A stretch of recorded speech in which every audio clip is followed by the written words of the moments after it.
Hello, everyone. Welcome to the last session of the Gross Human Rights Hub Advocacy Program. Today, our focus is media advocacy and campaign presentation, where we're going to talk about leveraging traditional and social media to amplify advocacy efforts and have a focus on the insights on media outreach, storytelling, and interview preparation. We have the honor today to be joined by Tessy Antony de Nassau. Tessy Antony de Nassau is a businesswoman, board director, published children's book author, UNAids Ambassador, public speaker, and mother. She received her master's degree in international studies and diplomacy from SOAS University of London.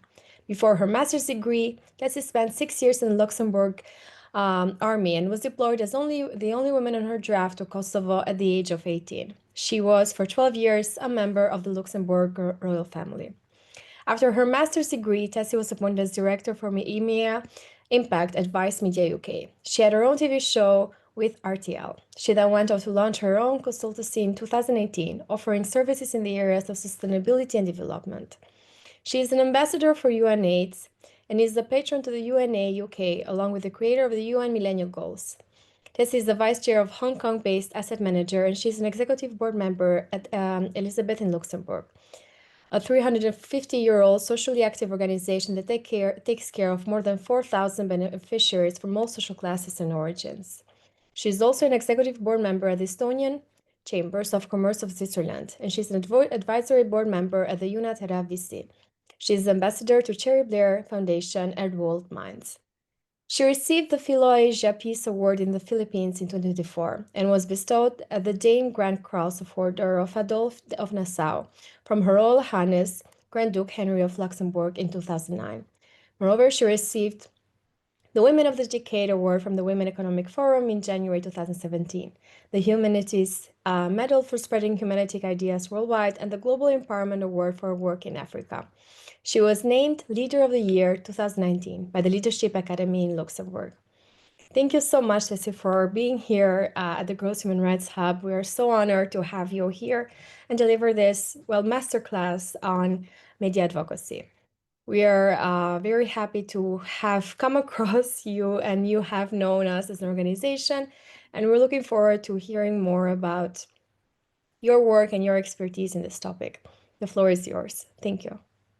Thank you so much. What an elaborate introduction. I really appreciate it. There's certainly a few things I have done in life, but one thing that has always been the key driving force is to connect to people and make this world a better place. So it's really great to be here. Also, thanks to Mandy Sangera, OBE, a dear friend of mine. We always extend invitations and opportunities to each other, which is fantastic because that is how the world works as well, while supporting one another, especially women supporting women. So this is really fantastic. When she asked me to join last minute, which is really was last minute now, I could not resist and say yes, even though I'm working at the moment and we're also on holiday at the moment. So it was important for me to just be there. So thank you for giving me the floor. So today we will be talking about mastering media advocacy and campaigning. Your voice can really change the world, and I will tell you today how. I have prepared something for you, and I will go through that with you now. Okay, so real talk time.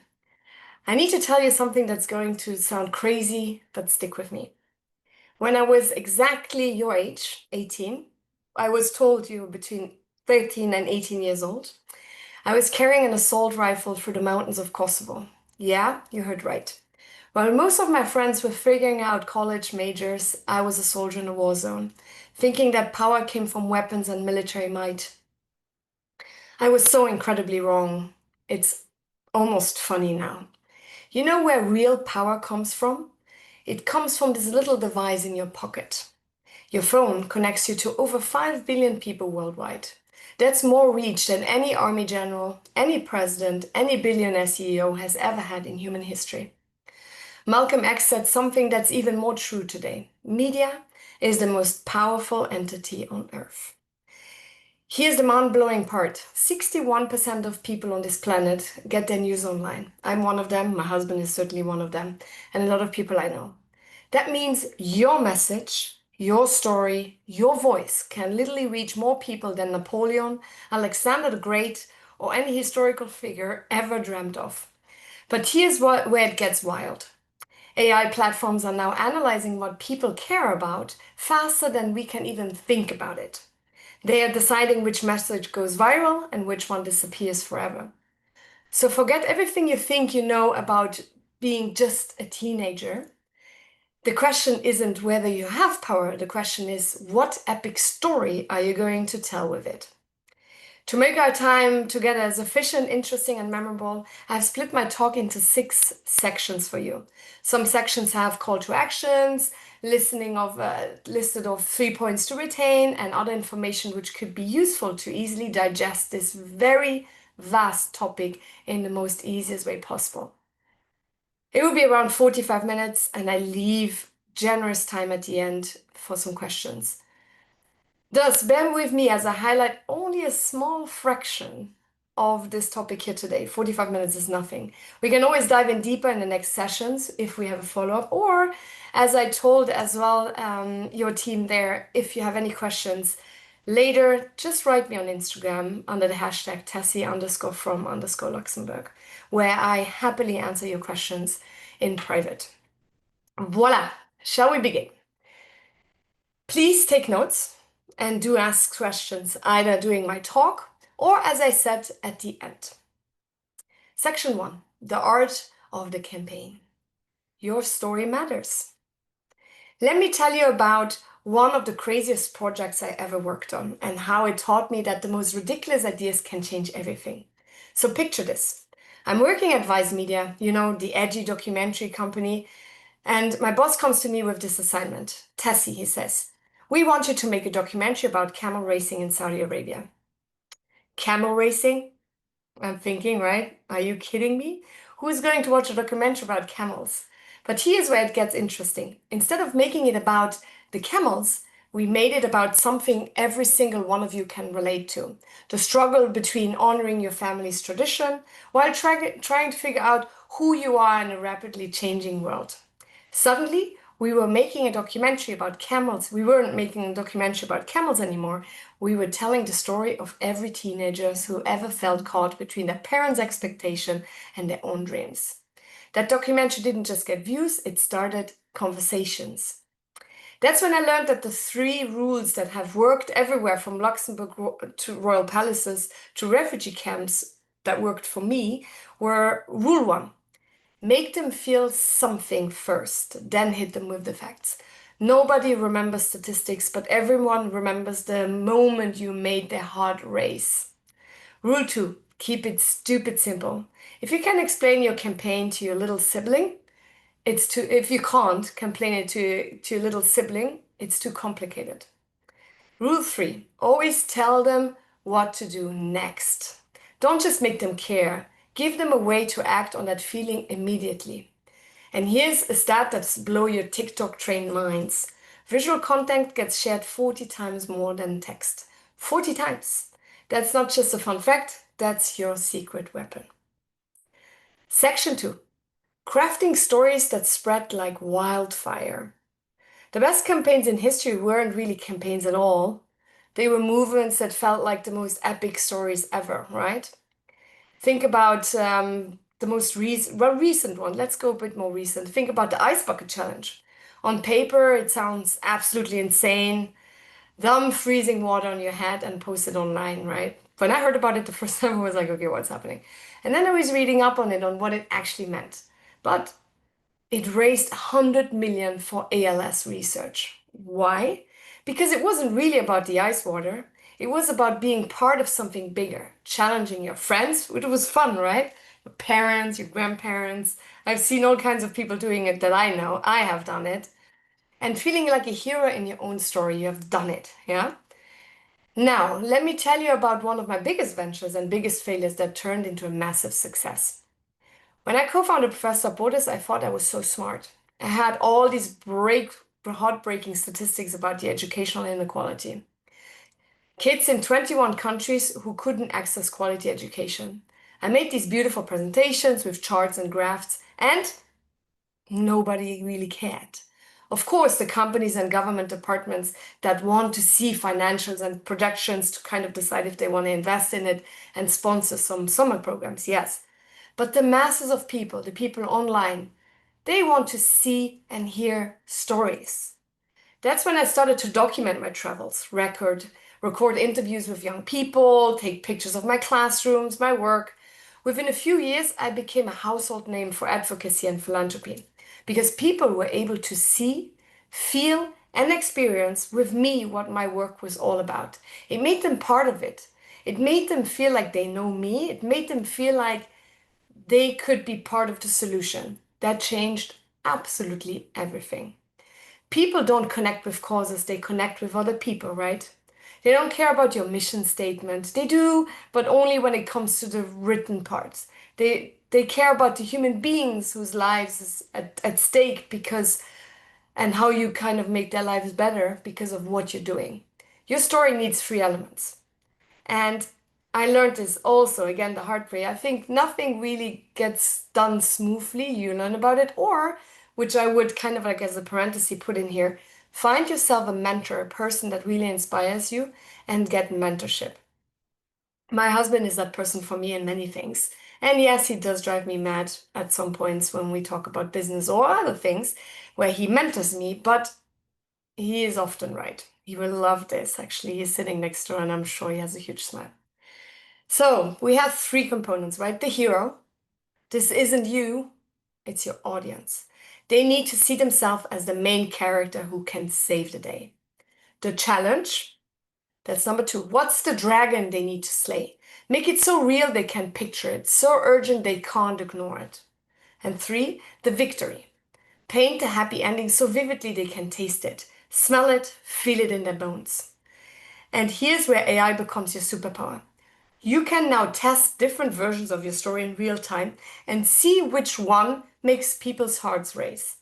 It's like having a crystal ball that shows you exactly which story will go viral. Section 3, platform mastering, where your voices live. You know this all better than I do, but I will still kind of like put them in different categories. Also for the younger ones here, even though I think you know it better than I do. Platform strategy isn't about posting everywhere and hoping something sticks. It's about knowing exactly where your people hang out and show up with the right energy, the right content. Let me break this down based on building a 55,000 plus community over the last 5 years. And trust me, I made every mistake possible until I figured this out. TikTok and Instagram, I'm on it as on both. This is where your generation lives, and it's pure emotional storytelling. Quick, visual, authentic. When I launched Human Highness, my luxury scarf brand, I didn't post boring product shots. This is it as well, by the way. Um, I created stories. I crafted each piece, the story of why sustainability matters, the adventure of building a fashion business from scratch. I showed behind the scenes. I made people really walk with me through the journey of a founder. Instagram became our digital gallery where every post told about the biggest story. Twitter, or now called X, your instant impact zone. When something matters right now, this is your megaphone. I've seen single tweets change government policies overnight. You know who I'm talking about. I'm not going to get political and say names, but you know exactly who I'm talking about, who are using X quite a lot. It is true, there's a lot of not so amazing information on Twitter, but still, it's always good to read through the different channels and see where the lines are, where you can read through the lines as well. I personally not a huge fan of X, but I do use it sometimes for messaging, but also to read on some specific people I follow and their work. LinkedIn, don't sleep on this one, and I cannot emphasize it more. I also say that to my kids, so my kids are your age. They are beside the toddler. Theodore will be 4 in 2 weeks, but the others are 17, almost 18 next month, and almost 20. And I always tell them, get a LinkedIn. This is where the adults with decision-making power hang out. When I want to influence policy or get corporate sponsors, LinkedIn is my secret weapon.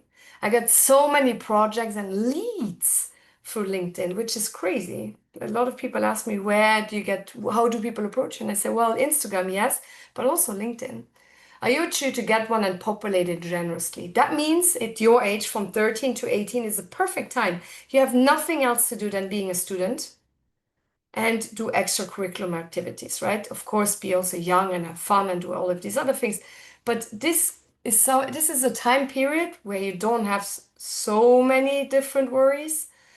As an adult, you don't need to work, or normally you shouldn't, you will be studying, right? And this means that you can volunteer, get involved in local politics, in youth groups, do philanthropy, work in your school, take a summer job, etc. And all of that goes on to your LinkedIn. This will set you apart already at an early stage, at a young age, of against your peers. This is your most important campaign. It's you, so make it count. Then podcasts, this is where deep connections happen. During COVID, when everyone was isolated and scared, I started a podcast to foster global connection. I myself as well felt quite isolated. And so I was like, well, how can I catch up with my friends and also create kind of like something with purpose that also makes other people maybe feel better, feel less alone, entertained, I don't know, all kinds of emotions, right? So long form content builds trust like nothing else can, I think. Mine is called Zoom O'Clock with Tessy, Antony, Nassau. You find it on Spotify and all of these other channels. You will find it if you want to. It has really cool sessions on it. I had celebrities from all over the planet. Most importantly, they were my friends. It was really about that. It was about getting to know these people and what makes them tick. Humans, what makes them human and what makes them approachable. Make them one of us. And if only for these 15 to 13 minutes on that podcast, right? It was a huge success. And I personally learned a lot about my friends. I felt connected. I felt not so isolated anymore. And it was really fun. And I learned a lot. But here's where everything gets both amazing and terrifying. AI is completely revolutionizing how these platforms work, as you all know better than me. I've used AI tools to increase engagement by 30% by just analyzing when my audience is most active. Like I learned that Monday, Tuesday, and Thursday mornings between 9 and 11 is the best time for me with my algorithm and with my audience on Instagram, for example, to post. What words make them stop scrolling, what images make them share. It's like having a team of social media experts working 24/7 to make your content irresistible. A platform I use as well, it's called Sintra AI. I really like it. They give me ideas. Of course, it's AI. You need to read your work. You need to make it your work. But they can kind of like help you figure out some things or inspire you to think out of the box in ways that you would have maybe not thought about in a faster way than if you would consult your peers or do a research project. So it could be very useful. But, and this is huge, AI also means your enemies have superpowers too. Deep fakes that look completely real, bot armies that can destroy your reputation overnight, misinformation campaigns that spread faster than truth. The question is whether to use AI because you're all already using it in some way or another. It's how to use it to amplify your authentic voice while protecting yourself from those who want to silence you, whatever that might be. Section 4. Oh, I love this. I love this one so much. It's real stories, real impact, right? Let me tell you about some campaigns that show you exactly what's possible when you combine authentic storytelling with smart strategy. A global example, the Black Lives Matters movement didn't accidentally go viral. They combined the most powerful visual storytelling you have ever seen with AI-driven analytics to understand exactly when and where to amplify their message. The result? A global movement that reached every single continent and changed laws in dozens of countries. My personal adventure, this story gives me always chills. I was working on fundraising for 200 women in Portugal, and Mandy, who introduced me to all of you, and that's why I'm here, she is also one of the people that has donated straight away, which is so amazing. So they who needed basic necessities. These 200 women in Portugal needed basic necessities for the next 4 years. We're talking about sanitary products, underwear, flour, sugar, food, soap, washing soap, things like that, like everyday items that a woman would need. We're talking also about rent, food, healthcare. So they also, after the campaign, created a sexual health clinic for women, and they named it my name, which was absolutely crazy. I was so honored, but it was just, for me, it was not about that. It was really about seeing how that impact came to be, right? Um, Now, let me tell you exactly what I did. I could have spent months writing grant proposals and organizing fancy fundraising galas, which is also fun, and I have done that as well, and I'm doing that too. But instead, for this, I did something that felt crazy at the time to me as well. I opened Canva, which is a platform I like using, at 2 p.m. on a Tuesday. I created one simple flyer with three things: a photo of this incredible woman, like a photo that triggered emotion, something calm I chose as well with flowers, I wrote exactly what they needed and why it mattered right now. No fancy graphics, no corporate branding, just raw, honest storytelling. Then I did something that felt terrifying. I sent it to my personal WhatsApp contacts. Not my professional network, well, some are also professional on my WhatsApp, but most of them are my friends, my family, my people who knew me as a real person. By 6 p.m. that same day, and that's crazy, that's 4 hours later, I had raised enough money to take care of all 200 women for full 3 years. 4 hours, 3 years of security for these 200 women. Crazy, right? That taught me something that changed everything. Your personal network, the one that you're already building now between ages 13 and 18, but even already before and also after. Your personal network, the people who actually know and trust you, is more powerful than any marketing budget or celebrity endorsement. Make it count and also foster it. Take care of your connections, be there, be present, listen. Listen to listen, not to respond. The newest success story that I just saw in the news, and my husband has actually pointed me towards this. There's a tech company called Lovable that went viral literally from 0 to 2 billion valuation in 8 months. Not 8 years, 8 months, which I think is absolutely crazy. No tricks, no hacks, just pure strategic brilliance. Instead of doing what every other company does, pick one platform and hope the best, they identified 12 different target audiences, groups, and created 12 different channels to reach them. They weren't just running a campaign, they were having 12 different conversations with 12 different communities at the same time. Brilliant, right? Absolutely crazy, actually. So look what works for you. There's so many ways of creating a campaign. Section 5, finding the good. Ethics. I think ethics in a digital age it's scary, and there's a lot out there, right? Every single person trying to change the world faces the same enemies. Fake news, censorship, people trying to silence your voice. But AI has turned these challenges into boss level video game difficulty. That is how my son Gabba would say that. He's studying esports management at university. So here's what I learned from carrying a rifle in Kosovo, from sitting in a diplomatic meetings, from building businesses that actually matter. Your greatest weapon against lies is radical honesty. Be truthful even when it hurts your cause. And I know some of that as well. I'm known for it. I say it as it is, and it might not always make someone happy, but it is just what it is, and it also works for me. Be transparent even when it makes you vulnerable. Be strategic, especially when your emotions are screaming at you to just react. There's actually a campaign which I saw today, only today on Instagram, which was genius by, yeah, it was Nike. And you see all of these babies in the cradles, and they're all there, and there's these names, right, of all these famous sportives and all kinds of people you can imagine, right? Serena Williams and so on. And so sports people on the crypt names, yeah, the babies were all in the crypts. And the actor, quite well-known actor, I don't know now his name, but when you see the ad, please go and look for it. You will recognize him straight away, and I love him. He's such a good actor. He goes in and he just talks about, how the world will define who you are, how the world will try to tell your story, how the world will tell you what to do and how to do it and when to do it and blah, blah, blah, blah, blah. And then he says, but you can make a difference. And then you see a close-up shot of a baby standing up on its two legs and holding the crib. And he's like, yes, your story. You create your own ending. You tell everyone what you want. And I thought that was so amazing. I actually had a really big smile after this. It was a beautiful campaign. Genius, actually. So, yeah. Anyways, go and check it out. It's fantastic.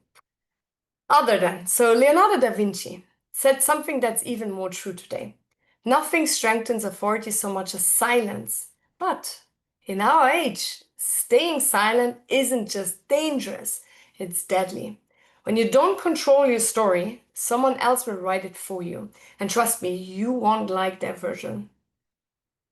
Here's a stat that should terrify and inspire you. 60% of campaign teams now use AI specifically to hunt down and destroy fake content targeting their campaigns.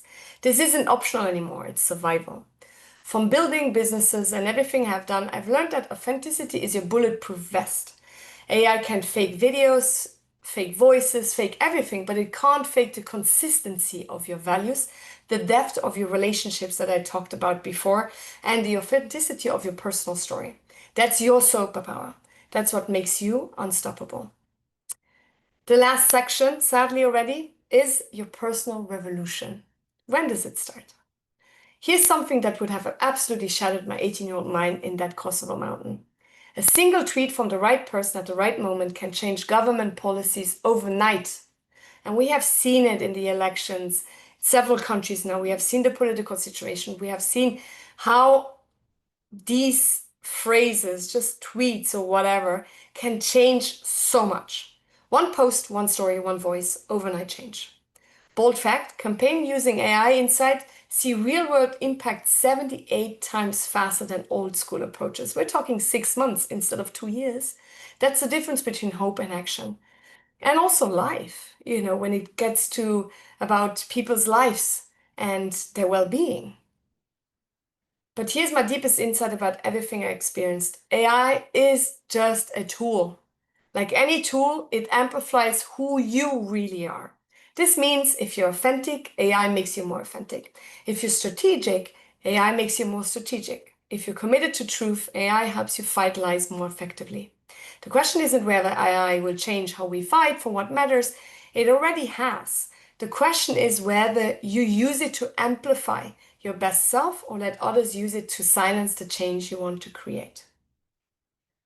So there's nothing left but a small conclusion, and I have an exercise for you. I have a homework for you, actually. After all, this is a masterclass, but your students, and I was taught that I needed to give you a lecture, right? So your voice, enhanced by media and AI, can literally change the world, as I mentioned now several times. That's not motivational speaking. No, that's mathematical reality. My final challenge to you. Be authentic in an age of deepfakes. Be strategic in an age of informational overload. Be fearless in an age where courage often gets punished. I've carried weapons in war zones, worn tiaras in royal palaces, built companies from nothing, and raised a lot of monies for causes that matter. But you know what the most powerful moment of my entire career was so far? Or one of them, actually. There was a few, but this one was really strong. It wasn't in a ballroom, a boardroom on a battlefield. It was when a single mother in Portugal grabbed my hand and said, your campaign didn't just give me money, it gave me hope that someone out there actually sees me. And now, listen to this. She handed a teddy bear, like a hedgehog thing, to my son Theodore, who's 3 years old at the time, so a few months ago. He gets a lot of gifts, like every little kid, right? However, this one, still today, months after this moment, he sleeps with it every night. He asks for it. So, her authenticity, vulnerability, pureness of heart had an impact on him. And he's only 3. Authenticity can break all barriers, even age. It's pure magic. So, that's your power, your responsibility. That's your adventure waiting to happen. Media advocacy isn't just your megaphone, it's your shield against those who want to keep the world exactly as it is. And how sad would that be, right? So here's my message to you. Make some noise. The world is listening, and you know now have the tools to make it work. My assignment now, and I love this. I have done this so many times, and doesn't get old. I have done it in different versions for different people in different classrooms, but this is now for you. It's a hybrid version of my TEDx talk, which you can also find on TED or on YouTube, on my YouTube channel, Tessy Antony, or on Google if you just put Tessy Antony the Nassau TEDx talk. So the outcome should be, yeah, the same like for everyone else. It's just made specifically for you. For the next 30 days, speak, contact, approach a random person or person you know every day, one a day. This can be a teacher, a student that you do not know, even a friend, a family member, the baker, the postman, the postwoman, your sports coach, whoever you like, one a day. And ask them three specific questions that matter to you and your advocacy specifically, or your campaign. For example, that could be, I just put some questions out there, but you do your own. What was the best media campaign you have ever seen and why? What has been the best podcast or movie you have seen and why? Where do you feel at home away from home and why? Really, whatever the question be, it could be the, yeah. But be consistent. Now take these 30 days and create a campaign about the old versus the new you. This was you at the beginning of the campaign, and this is you after the 30 days. And all you learned and explored, you can film it, you can do a video log, you can write, you can do both. It's as you want to depict it. You can create a picture album about it. Be creative. What impact did it have? What's next? Why does it matter? And why? And what is in your personal call to action to the next person you will give this assignment to? There is no age for this, by the way. So it could be your sibling, it could be your parent, it could be anyone. Have fun and let me know how it went. Share on social media if you want, even. I happily would love to look at it.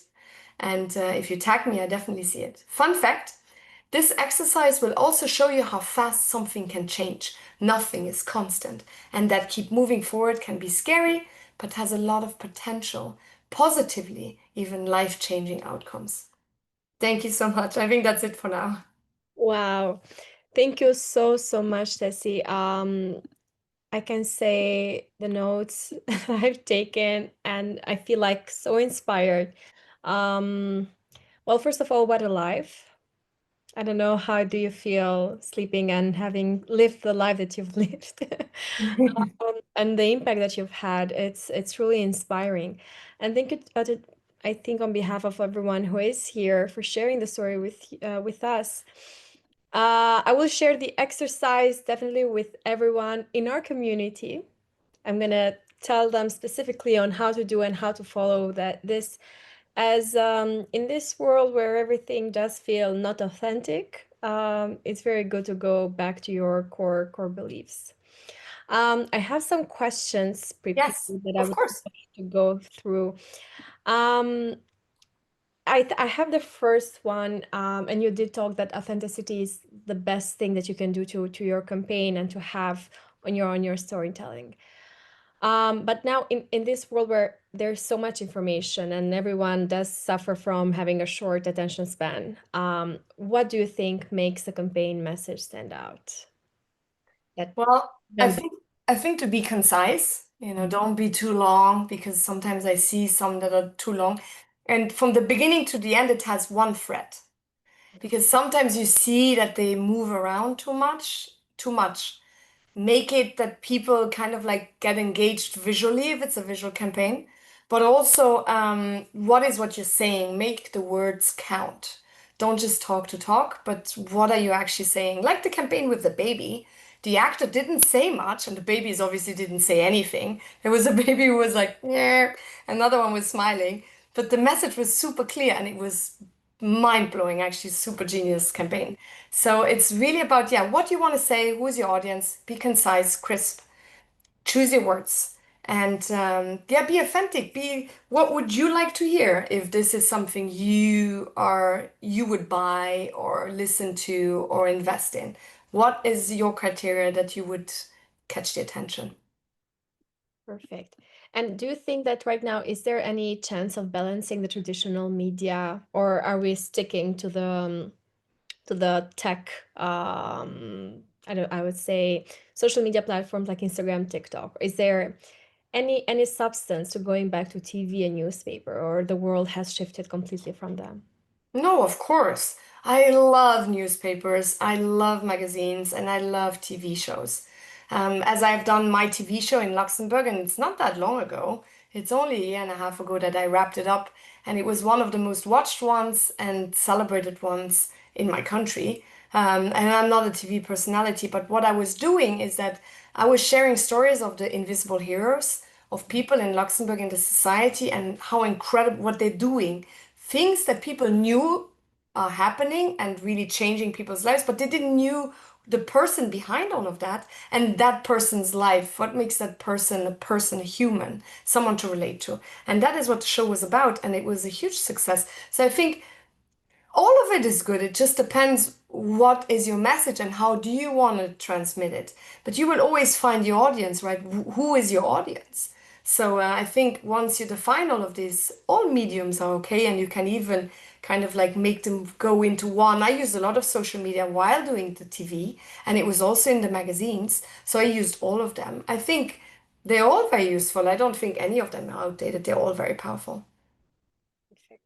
I also feel that a lot of people say they don't see any more TV or watch news or follow, but I do think that there is some substance that you can get from newspapers, TVs, and everything.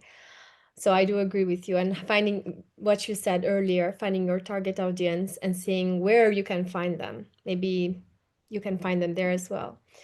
Our audience, there are young girls and young advocates. What advice would you give to them that are starting their advocacy journey, and maybe they might feel that their causes are being overlooked by mainstream media? And I can share, for example, we have this thing, this conspiracy theory, me and the founder, that she's a King's Counsel, and she does a lot of posts on her LinkedIn about advocacy and law, and they perform very, very well. Meanwhile, when she posts about girls' human rights, always like the algorithm doesn't perform very well. And we always discuss why is it? Is this a cause that is being overlooked by the mainstream media, like for example LinkedIn, that doesn't boost it as much as possible, or do people not interact as much as they should with these causes? And if you feel that, what would be a good advice to give to these young people that potentially, like in the beginning, they might feel that it's not catching on, it's not viral, it's not, I don't know, supported since the inception? But I think, you see with a lot of advocates or people like celebrities that have made it, it doesn't happen overnight. Sometimes it does, of course, yeah. There's always the 1%. But persistency and just keep going also makes a big difference. I think, it took me, I didn't get 55,000 followers overnight. People needed to get to know me and what I need to say. I built my tribe around me with people that think like me. So find your community, find your tribe, I would say to these young ladies, and build something together. Rome wasn't built in a day, and Rome wasn't not built by one person. So I think it's just about you want to change something, find like-minded people and build something together. On LinkedIn, when I post something, I send it to my girlfriends and I say, can you please tell me what you think? Repost it if you like. Please comment on it, like interact with it. I asked them specifically. So if you want something, ask for a call to action. Also, if they think if they're specifically targeting a government, a ministry, or whatever it is, well, tag them, call them out, and ask them, what would you do? What can we do better for this? Or what would you think? Or what is your approach here? Just call them out on it. They are there for that. And tag other government ministries. How do you do it? Or play them against each other. Well, they do it like that. I think this is great. How about you? Just do your research and try to kind of like get some engagement instead of just reposting or just post something without kind of like engaging outside people in it that you don't know. So always try these things. Then also, like for example, and it's true, AI is biased. We all know that, right? And we're all working against this, that it becomes less biased. There's a lot of women I know that are working in it. There's an initiative, for example, Wikipedia. A women's Wikipedia is, if you really look at it, specific, it's very big chunk of private life. Like my Wikipedia is like bulks and bulks of my private life, which I really don't like. It's unfair, but hey, I have 3 university degrees. They're kind of like in the footnotes at some point, yeah, I have also done some other things. And, there's actually a group here in Switzerland and they call it Editon.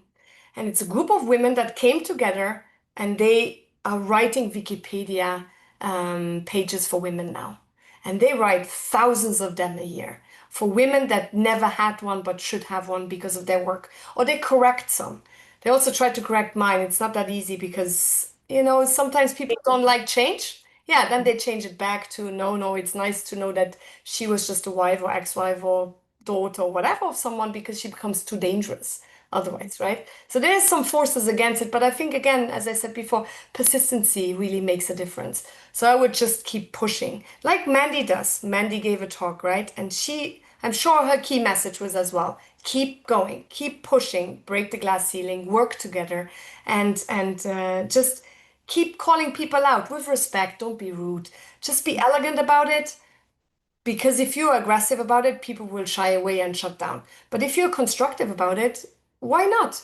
The likelihood that someone will have a conversation with you is bigger than if you're in any other way approaching them. And it's so good for you to mention the Wikipedia. I remember I was in my first years of university, I think, and I was involved in a project by the Embassy of the Netherlands here in Albania. And it was specifically there was a project going on that we were the students going in, adding Wikipedia pages for women because statistically there were not many, or there were none existent. But like for historical figures, so not just now for very actual thing that people would want to read about and about personalities, but even for like historic and as you know, if things get lost in history, then that's very bad for also understanding the fight to go and on the gender-based violence and the gender equality. Well, as they say, history is written by the winners, right? So we must be careful on how we read history because a lot of history, when it comes to specifically now that we're talking about the media and tech, about innovation, a lot of these innovations that we are enjoying today come from women, but often their husbands or other people in their peer groups took the credits. So I think it's just about revisiting history and research that properly. And there's amazing pages on Instagram as well who give women their voices back, historical figures as well, which I love. And I think it's just about sharing these things more, share these stories, and like that, we create a wave slowly, that people cannot ignore anymore. Thank you so much. We have one last question, and I think everyone who will get a chance to also view this recording will have her notes and set down on what the tips and to follow. This is a question by our founder and executive director, Sultana Tafadar KC. And she wants to get your insights, your know-how on this specific thing. So she says we have launched the Make February Girls Human Rights Month campaign. So this is something that our organization is working on, Mm-hmm. calling on February to be focused on girls' human rights issues. We are calling for governments to announce it. We're calling for institutions to support it. Because we have the 11th of October, which is the UN International Day of the Girl Child. But its focus, it's quite diminished in the whole spectrum that it's the girls' human rights. And they are the first block to going to women's rights. So it's, I think, if we focus on working more on girls' human rights issues, then the talk becomes more and more substance on the women's rights issues. And she's asking, how can we go viral if there is a recipe? Ooh, I think that's the $1 million question. You know it. We're in. We're in. We're trending. Yeah, no, it's a good question, but it's just a multi-layered answer there because there's no straight way forward there. There's a combination, as we said before, with traditional media, new media, but also people and and connections, right? Network, like Mandy did with me. She contacted me. I contacted someone else for her. Then she did this, and we have done amazing campaigns for the kindness campaign in India, for example, for UNESCO MGIEP. We have done the campaign there that was trending. And how? Because I just called up my friends, which happen to all have really good networks as well and a good following. And I put them on a committee and I said, this is what we want to do. How would you do it in your channels? And like Lovable did with the 12 channel distribution of their campaigns, right? This was my 12th channel distribution for 12 people, right? How would they do it? And like let them spread the word. But then again, I think we need to be careful with how we call it as well, because people get tired of these messages over and over again because this compassionate fatigue, right? It's always the same discussion, and people are like, oh my God, they're gonna start again. We know it, and it's hurtful because it matters. But how can you reignite this the urgency of the matter? Because women's rights are human rights, right? So why would we have a month for it specifically? So we need to justify this, and for that we need to dissect it into the categories that we really want to highlight and team up, collaborate, or as I said before, call out institutions that work in this and make them collaborate. Even if they haven't known it yet, they are part of it. And just, be consistent with it. I think that's how I would do it. And, send it to schools as well, or create a campaign like they did with the ice bucket challenge. What could we do? Would it be like a plan an organization with the girls as well? They did it with the red hands. So all the schools around the world were creating banners with red hands. So what would be the campaign that is easily done, not expensive, accessible, and all ages could be part of it and would be fun, and yeah, all of these components is crafting, something crafting, right? So what would this be for here? What would that look like? What would be the color palette? All of these things. I think it's a very holistic approach because it goes through all sectors. Because again, women's rights, we need them everywhere. We need them privately, we need them at work, we need them, it's just yeah, like all men have too, and everyone else. So yeah, I think there's no straight answer. I'm sorry to tell your founder that. Ah. We can talk about it offline and I happily help as I can, but we would need a few hours to really kind of like get to some kind of consensus of what this would look like, this campaign for February. We've had a discussion, and I think in the end, it's what makes people click to them. And it can be $1 million could be invested in the social media campaign, and maybe it doesn't click to people. And maybe if the mission is okay, and if they find it timely, then. And Yeah. as you said, I loved it. Authenticity. It's Yes, there's this campaign now from the actress Sweeney, what's her name? Sweeney, what? With the jeans, right? yeah, People are going crazy about the jeans now because they say she wears great jeans. Sweeney wears great jeans, something like yeah, that. yeah. Everyone wants these jeans. What are our jeans? What are Uh, the jeans for this campaign, right? That we would have people kind of like it doesn't need to be a parent, like the Nike one with the baby in the crib. What would this be? We need to be creative about it. Let's think about it. think about it. Thank you so much, Tessy. Everything has been so great. I look forward to rewatching this. It has been a pleasure and honor for us to have you here at Girls Human Rights Hub. And hopefully we'll have a chance to have you again in our other events, hopefully in London next time. Thank Would you. love Thank that. you. I would love that. Well, thank you so much. And if any questions, please get in touch. Thank you so much for the opportunity. And I'm looking forward to see what you come up with for the campaign. I will be watching you. Thank you very, very much. Hope you have a nice day. And to our participants, we're going to our exercise and in a moment. Thank you, Tessie. Goodbye. Bye. Thank you.